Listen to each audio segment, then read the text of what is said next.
하나님 말씀입니다. 나훔 1장 12절부터 14절까지입니다.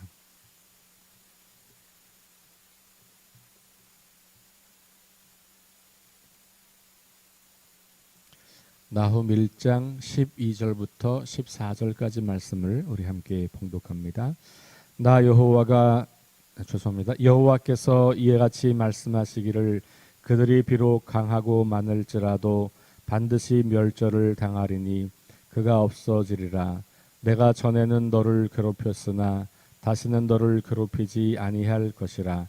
이제 내게 지운 그의 멍에를 내가 깨뜨리고 내 결박을 끊으리라. 나 여호와가 내게 대하여 명령하였나니 내 이름이 다시는 전파되지 않을 것이라. 내가 내 신들의 집에서 새긴 우상과 부은 우상을 멸절하며 내 무덤을 준비하리니 이는 내가 쓸모없게 되었음이라. 아멘. 나훔서가 1장에 제일 처음에 이제 자신을 소개한 게 이 나훔 저자가 누구인지 그에게 임한 하나님 말씀이다라고 하는 표현이 나오고 2절부터 8절까지가 하나님의 성품과 일하심에 대해서 질투하시고 보복하시고 진노하시는 하나님, 그런 이야기들이 이제 등장했고 9절부터 11절까지는 유다에 대한 책망을 말하고 있다, 이렇게 볼 수 있겠죠. 그래서 하나님이 아니고 강대국을 의지하여 살아남으려고 하는 그런 유다에 대한 책망이라고 볼 수 있고 12절과 13절은 유다에 대한 약속의 말씀, 그런 유다에 대해서도 하나님께서 약속하고 있고 회복을 하게 하려는 거다. 그것이 12절과 13절 말씀, 오늘 읽은 말씀이고요. 14절은 다시 니느웨에 대한 심판의 선포로 읽어야 할 것 같습니다. 그리고 다시 15절부터 2장 2절까지 가면 유다를 향한 권면과 약속, 이렇게 등장해요. 그래서 전체적으로 보면 1장 9절부터 2장 2절까지를 유다를 향한 권면과 약속이라고 볼 수 있는데 그 가운데 유다를 향한 책망이 들어있고 니느웨를 향한 심판이 들어있다, 이렇게 이제 보시면 될 것 같아요. 정확하게 단락의 구분이 없이 또 대명사가 너, 그들, 너 이런 것이 반복되어 사용되고 있는데 자세히 내용을 살피지 않으면 이게 누구를 말하는지가 좀 혼란스럽다. 이게 아수르인지 아니면 유다인지 좀 분명하지 않다, 이렇게 보여지고 있는데요. 그래서 제가 여러분들에게 오늘 그 14절 말씀과 11절 13절 말씀, 12절 13절 말씀의 이 대상이 다르다라고 하는 것을 말씀을 드립니다. 12절에 보면 여호와께서 이같이 말씀하시기를 그들이라고 나오고 있죠. 그러니까 12절과 13절에서 그들이라고 나와 있는 것이 아수르라고 우리가 이제 볼 수 있습니다. 니느웨 혹은 아수르라고 볼 수 있고요. 그것은 이제 9절에서부터 11절 사이에서 나온 것처럼 하나님께서 그들을 다 이제 망하게 할 거다. 그런데도 너희는 그들을 의지하고 있다. 그게 이제 여호와께 악을 꾀하고 있다, 이렇게 표현되고 있는 것이고, 그런 맥락에서 그들이 무너질 거다라고 하는 그런 이야기들을 다시 12절과 13절에서 하고 있는 거예요. 그래서 그들이 비록 강하고 많을지라도, 지금 이제 강한 군대 아수르, 니느웨를 말하고 있는 거죠. 하나님께서 그들을 반드시 멸절하게 할 거다라고 하는 거죠. 그들이 비록 강하고 많을지라도 반드시 멸절당할 것이다. 그러니까 아수르를 향해서 하는 말이죠. 그러니까 유다를 향해서 하는 말인데 너네들이 의지하고 있는, 너네들 중에 일부의 사람들이 우리 아수르 편에 붙어서 살아야 되는 거 아니야? 라고 말할 때, 왜냐하면 그게 너무 강하니까, 지금은 이 초강대국이 아수르니까 우리 아수르 편 들어야 돼 라고 말하는 사람들을 향하여서 내가 그들을 망하게 할 거다. 너희 눈에 지금 그들은 너무너무 강하게 보이고 그것이 온 세상을 지배하는 것처럼 보이지만 내가 그들을 심판할 거다. 그러니 눈에 보이는 앗수르가 아니라 온 세상을 창조한 하나님, 내가 바로 너희가 섬겨야 할 그런 대상이다라는 말씀을 하고 있는 거죠. 그래서 그가 결국 없어진다 이렇게 이야기했어요. 그리고 내가 전에는 너를 괴롭혔으나 여기 너는 이제 유다를 말하는 거죠. 그러니까 이 전에는이라고 하는 것은 이 앗수르를 통해서 유다를 공격했을 때, 그러니까 앗수르가 유다를 침공한 것이 앗수르의 계획이 아니라 하나님의 계획이라는 걸 말해주고 있죠. 그러니까 하나님께서 온 세상을 다스리는 가운데 하나님 나라 백성 유다를 깨닫게 하기 위해서 앗수르를 사용하셨다. 그래서 앗수르를 사용해서 유다를 괴롭게 했다. 그래서 유다가 지금 겪고 있는 앗수르라고 하는 강대국의 침략과 그로 인한 고통과 재난과 고난은 하나님의 계획 안에서 이루어지고 있는 일이다 라고 지금 보고 있는 거죠. 그래서 하나님께서 내가 전에는 너를 괴롭혔으나 다시는 너를 괴롭히지 않겠다. 이제 회복을 약속하는 말씀인 거죠. 13절 이제 내게 지운 그의 멍에를 내가 깨뜨리고 내 결박을 끊으리라. 그러니까 앗수르가 지금 이 유다를 침공하고 있는 것은 하나님께서 지우신 멍에다 이렇게 지금 표현하고 있는 거죠. 그리고 이제는 그 멍에를 하나님께서 치워 버리겠다. 깨뜨리고 결박을 끊겠다. 그래서 이 앗수르로부터 자유케 될 것을 말하고 있는 거죠. 그러니까 지금 이제 이 나훔을 통해서 하나님께서 유다 백성들에게 하나님께서 앗수르를 심판하고 너희를 구원할 거야 라고 하는 이야기를 지금 이와 같이 하고 있는 겁니다. 앗수르가 강하고 수가 많지만 결국은 하나님께서 그들을 멸망시킬 것이다. 한때 이스라엘을 깨닫게 하시려고 하나님께서 사용하셨던 도구였던 앗수르가 이제는 그 역할을 그만하게 할 거다라고 하는 거죠. 하나님께서 그 강대국을 무너뜨림으로써 너희들이 더 이상 괴로움을 당하지 않을 것이다. 너희들에게 주었던 멍에, 앗수르라고 하는 그 멍에를 내가 깨뜨리고 그들에게 붙잡혀 있는 너희들의 그 결박을 풀어낼 것이다. 그래서 너희가 정말로 신뢰하고 의지해야 할 대상이 앗수르가 아니라 나 여호와 하나님이다 라는 것을 분명하게 말하고 있는 것이죠. 자, 그리고 이제 14절은 나 여호와가 내게 대하여 명령하였나니 이렇게 13절과 아무런 구분이 없이 바로 연결되다 보니까 내게 대하여가 이게 유다처럼 처음엔 들리지만 14절의 내용을 가만히 살펴보면 유다를 향해서 하는 말이 아니고 니느웨를 향하여 하는 말이라는 것을 알 수가 있어요. 앗수르 혹은 니느웨. 14절 보면 나 여호와가 내게 대하여 명령하였나니 내 이름이 다시는 전파되지 않을 것이라. 내가 내 신들의 집에서 새긴 우상과 부은 우상을 멸절하며 내 무덤을 준비하리니 이는 내가 쓸모없게 되었습니다. 쓸모없게 되었다. 니느웨를 말하는 거죠. 앗수르. 그러니까 잠시 앗수르를 사용하셨다가 이제는 앗수르가 계속해서 하나님의 도구로 기능하는 것을 넘어서서 교만하여져서 자기들이 마치 하나님이 된 것처럼 그렇게 하고 있는 그런 모습을 보면서 너희가 이제 쓸모가 다했다. 내가 너희를 이제 버린다라는 이야기를 하고 있는 거예요. 그래서 이 14절은 여기서 말하는 너라고 하는 이 대명사는 바로 유다가 아니라 니느웨다라고 볼 수가 있는 거죠. 여러분들이 지금 읽으신 우리말 성경에 보면 이제 단락을 구분하는 그 동그라미가 있어요.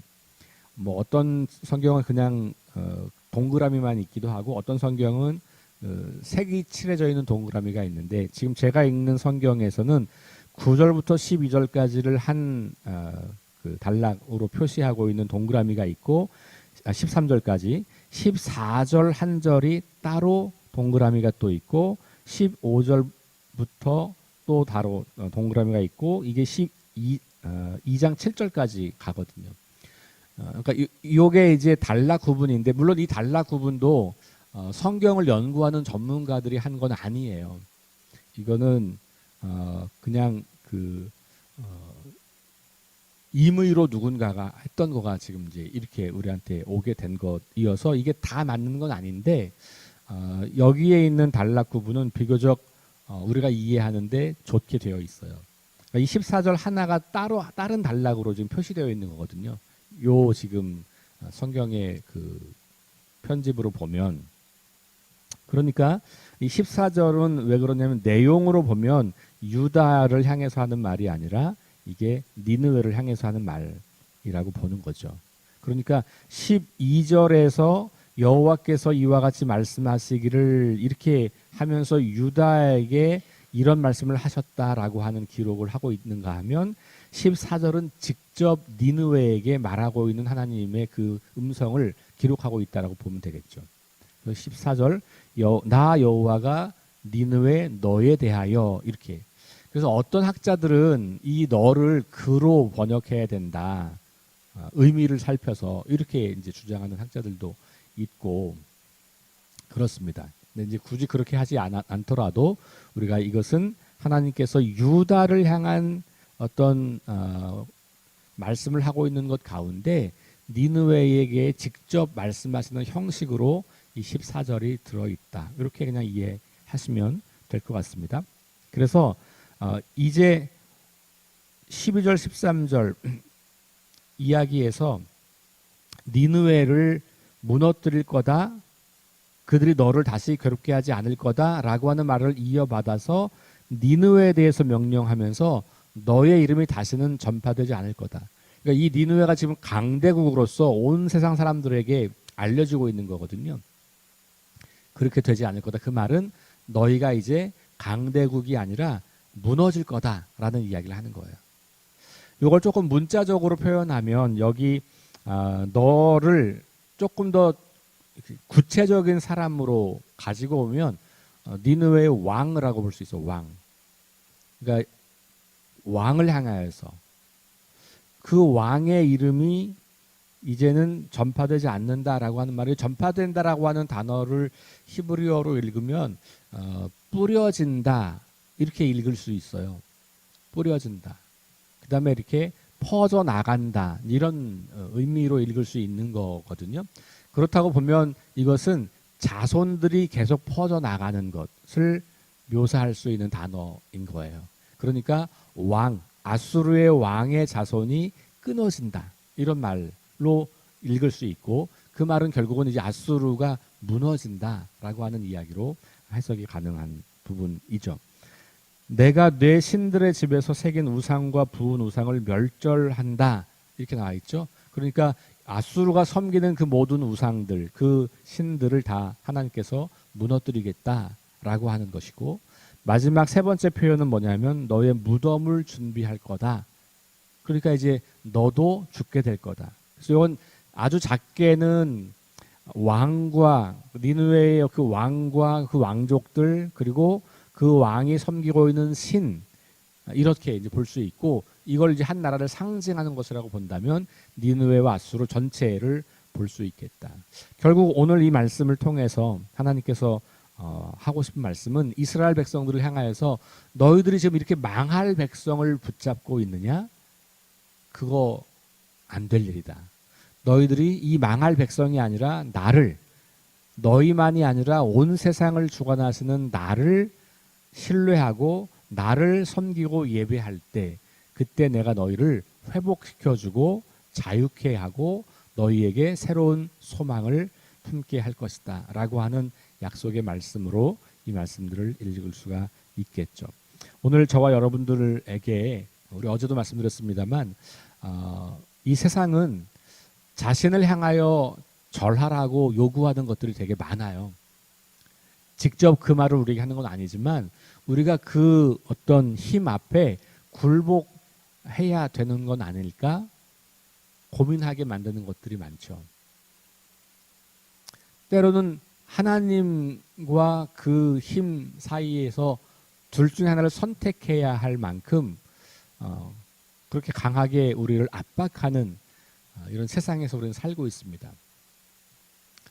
특별히 우리 사회는 매우 경쟁적인 사회다 보니까 이 경쟁에서 이기는 것이 성공이고 이 경쟁에서 이겨야만 괜찮은 존재가 되는, 인정받는 그런 세상이어서 이 경쟁에서 승리하기 위한 어떤 것들이 우리에게 힘이 되고 있고 그 경쟁에서 승리한 결과물을 우리는 신뢰하고 의지하며 사는 세상이에요. 그것과 관련된 모든 것들이 매일같이 우리를 향해서 압력을 행사합니다. 나에게 무릎 꿇어라. 내가 신이다.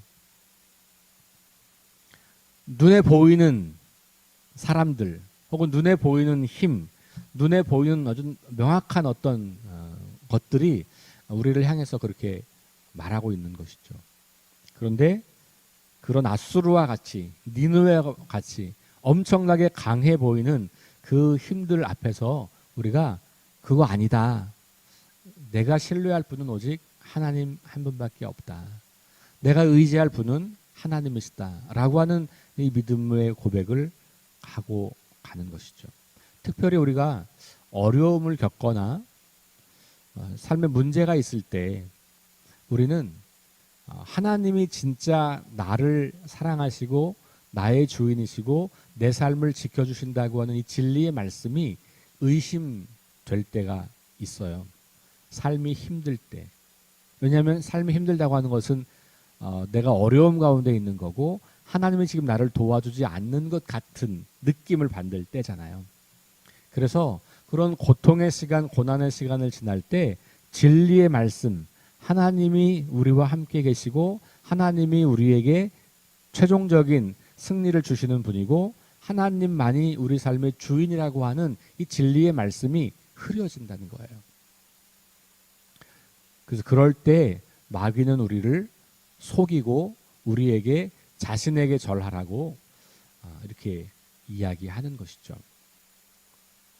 우리 삶의 여정 가운데 끊임없이 우리를 참소하여 우리를 무너뜨리려고 하는 그 악한 세력이 있다는 것을 우리 기억하면서 오늘도 무릎 꿇고 자신을 섬기라고 요구하는 이 세상, 거친 세상 속에서 하나님 한 분만을 우리 삶의 진정한 왕과 주인으로 모시고 그분을 신뢰하며 살아가는 그런 복된 날 될 수 있기를 주의 이름으로 축원합니다.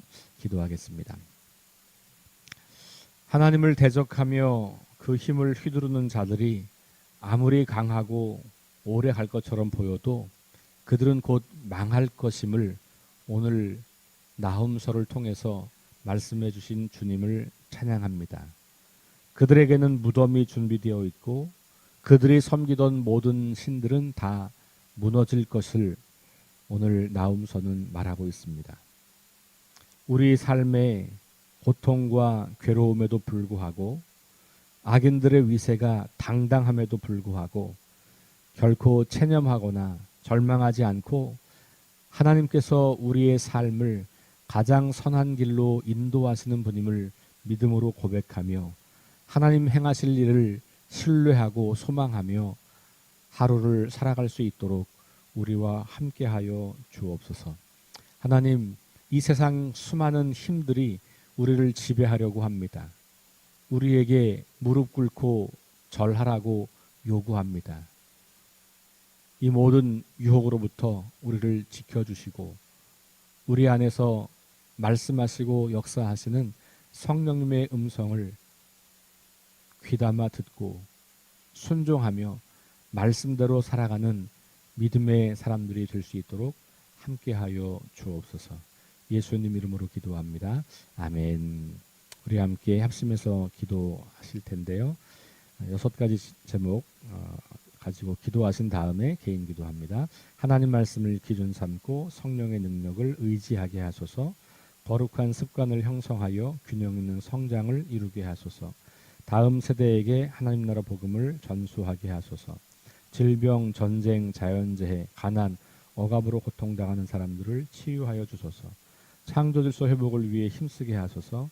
하나님의 이름이 거룩히 여김을 받고 하나님의 나라가 임하고 하나님의 뜻이 이루어지게 비치게 하소서. 우리 함께 합심해서 기도합니다.